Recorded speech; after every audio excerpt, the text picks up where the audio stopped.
like being a part of it and being, could say, look at this, you love that jam, like, let me tell you a little bit about it. Yeah, exactly. Like, I made it, this is how I did it, and this is where I got the fruit, these are the farmers, and it brought me in a different way. There's some of the, maybe a little self-gratifying, like taking pride in and getting the kind of the smiles, the compliments, and the appreciation, for the work that I was doing was really nice. But I didn't feel like I was getting the kind of the other side of that. I went in on a Mother's Day. It was actually my day off, and I ate with my family, and the chef and the manager were so upset with me for daring to come in on Mother's Day on my day off during a busy day. Like, it was a burden to them to have to cook food for me. They would have rather cooked food for someone else who hasn't done anything for them or shown any love or interest or whatever.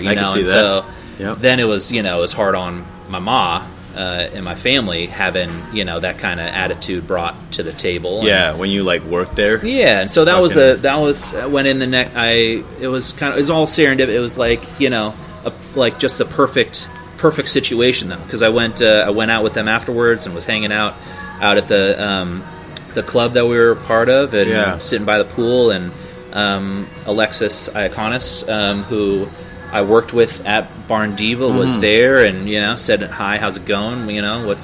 What's new?" She had just gone over to Meadowood, and was like, they were looking for people to come on to the team, and it could be a good fit. The food running team needed some support at that time, and gave the manager a call and got an interview, and my next shift I showed up and put notice in and said, this isn't the spot for me. And here's why. And a week later, it was kind of like, you're not going to break up with me, I'm breaking up with you. It's like, to the you're curb. Fired. And so I had an extra week off, and it was perfect. Legit. So when you show up to Meadowood, what year is this?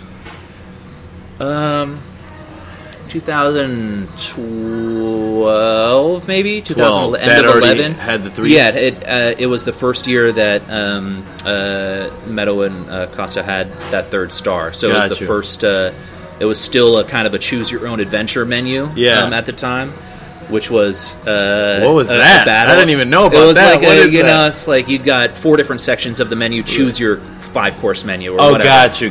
So you would select a couple starters, and of course it drove Chef insane because people wanted what they wanted, and it wasn't the flow that he envisioned for people, and so it was just a battle trying to get people to kind of fit into the direction that he wanted to take the restaurant. And so that next year, a lot of changes were made. Went to no menu. No menu. That was the first place that ever did that, I think. I mean, I want to say. I don't know the history. Maybe. Not That's why I went there. Because I was like, no menu. How do they know what to cook? Then I get there and I'm like, we know exactly what we're doing. Oh, okay. It's not different every day. You don't go to the farmer's market and see what you can get. For 90 people a night. Every night, 10-course menu. That's what you may think it is. But sometimes the story differs from the reality. The dream. You got to keep the dream alive. For sure. And there are definitely components that you highlight in the story. And you just can't do it all, man. Like I went to this farm in Rhode Island that was fully sustainable. Onions, carrots, garlic, like that just doesn't happen. No. That never happens. Well, I mean, to make stocks and everything like that, you would need acres of those. You need acres of just onion. Like, who's got... Who's not ordering from the produce in Sonoma County and Napa County, who's got acres of land that they can just grow an onion for a soup? It's true. You got to call Paula Linton. So you gotta like, you've got some spare acres laying around. The second time I shouted her out on the podcast. Shout out to you, Paula Linton. Greenleaf rep. They're doing big things. For sure. Supporting a lot of little farmers, and we use them. We try to use as many people who aren't big enough or stable enough to get into Greenleaf, and there's some internal politics with the with the local farmers. Oh, 100%. Yeah. Just like anything else. Yeah. But So yeah, I think that kind of like, finding local fruit, local farms is something that always just was fun for me. I would walk around the neighborhoods and steal fruit from people's trees that weren't. I felt like if the fruit was dropping on the ground and molding, they were not appreciating enough to really stop me from picking one off. But the second you step on the property, they're like, hey, what are you doing? Well, after a little while, I figured out it's easier to go and knock on a door and just to to not be tell that to Charlie scared. Apple. Oh yeah, well they catch his ass in trees with a shotgun. Get the fuck down from there. Yeah, so I'd always like, hey, I'm gonna you're using this fruit. I'm gonna go and make a jam, or I'll make a cocktail, and come in, I'll make you some cocktails or give you some jam. And once it was for a business and it was professional, it was more like going to farms and what kind of seconds you got any frost damage, what aren't you able to sell at the market. I'll take leftover scraps, and I mean, we're gonna break them down anyways. We're not selling whole pieces of fruit. We're taking them and mixing them, infusing them, cooking, roasting, pureeing, whatever it is. It's always going to get changed. So it doesn't matter if it's a shelf quality peach. If it's half of it's messed up, it doesn't matter. Drop that off, and instead of putting it all on the ground for garbage or compost, we'll use it. Dope, man. That's dope.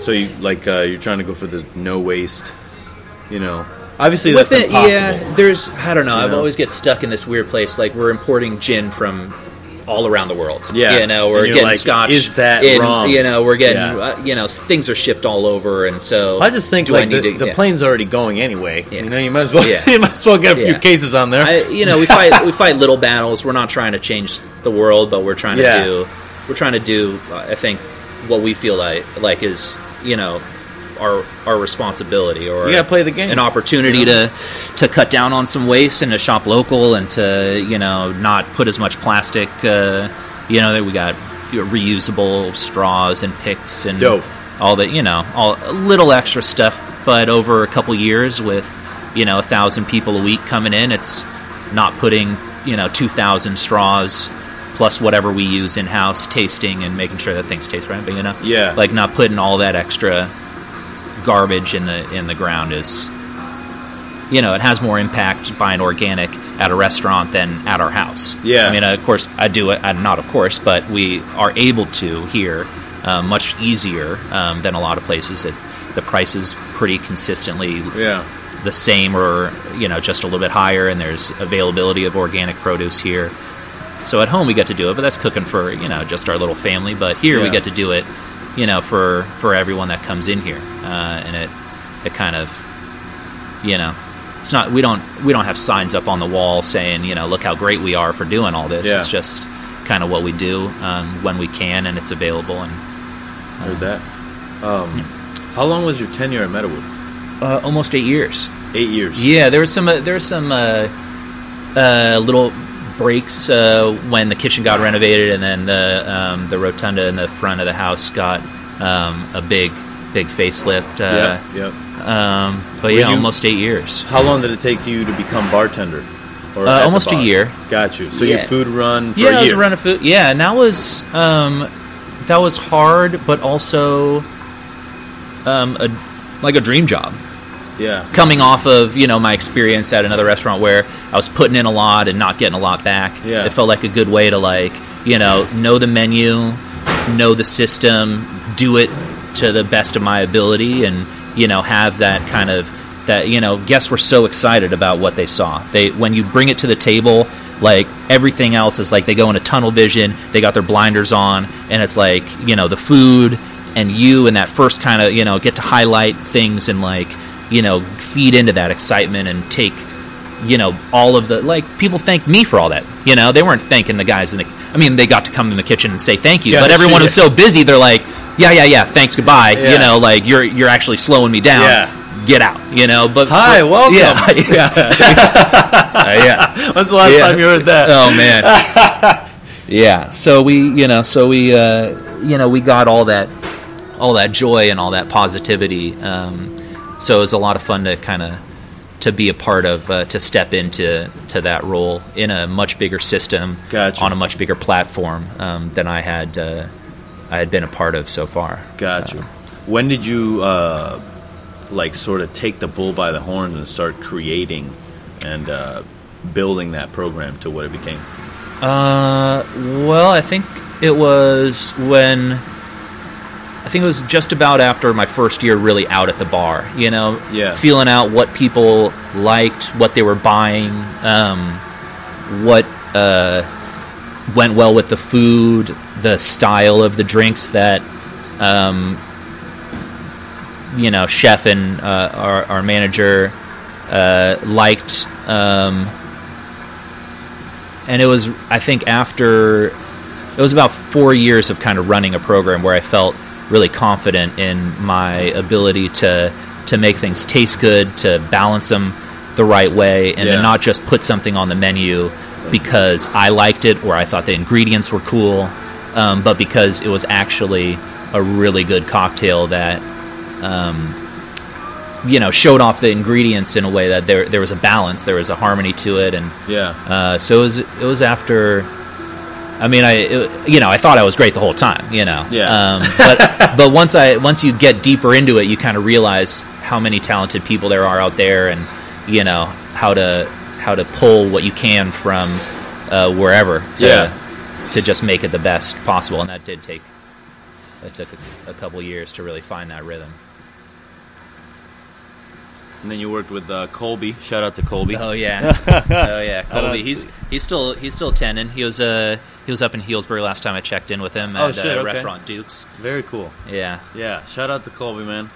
One time we were partying pretty hard, and I was at his house, and I woke up fully tucked in to this bed, and I'm like, see him in the morning. He's like, "Good morning, chef," and I'm like, "What are you doing?" He's like, "I took care of you." I'm like, all right, cool. Yeah, not in a creepy way, but not in it. Yeah, he took my shoes off. I was like, thank you, man. I appreciate you not writing on my face. Colby's that's usually what happens. He's a good man. He's a sweetheart. And then you opened the Charter Oak. Helped open Charter. And how did all that come about? Was it a no question, like Sam's doing this? Well, there was I knew that I wanted to take on more responsibility, and if I was going to keep on working at a restaurant and at a bar, and I wanted to take real ownership of my life and what I was producing and the benefits of that work.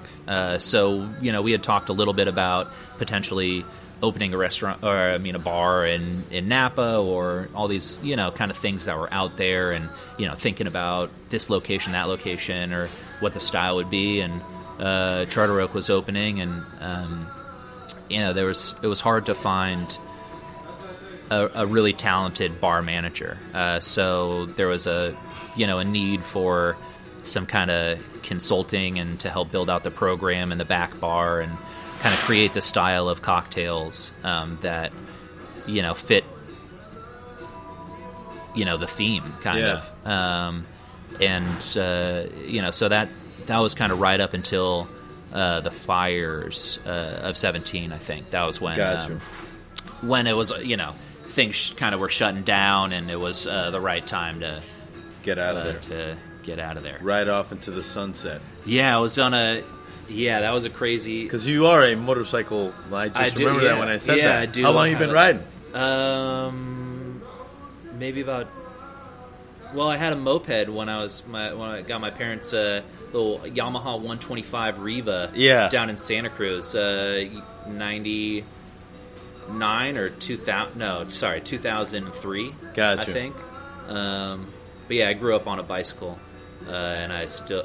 I'm a dad now, so I don't ride as often, but I think about it.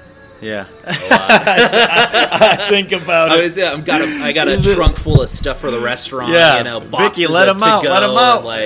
And today would have been a beautiful day to take a ride. Yeah, but you just picture riding off and just like fuck this, I'm out. That's funny. How did you graduate into Harleys from a moped? Did you go to dirt bike next? So a moped, and then I got. It looked like a Harley, but I don't have Harley money. That's they're not cheap. It was a Yamaha cruiser, Gotcha. 650, but the guy loved it,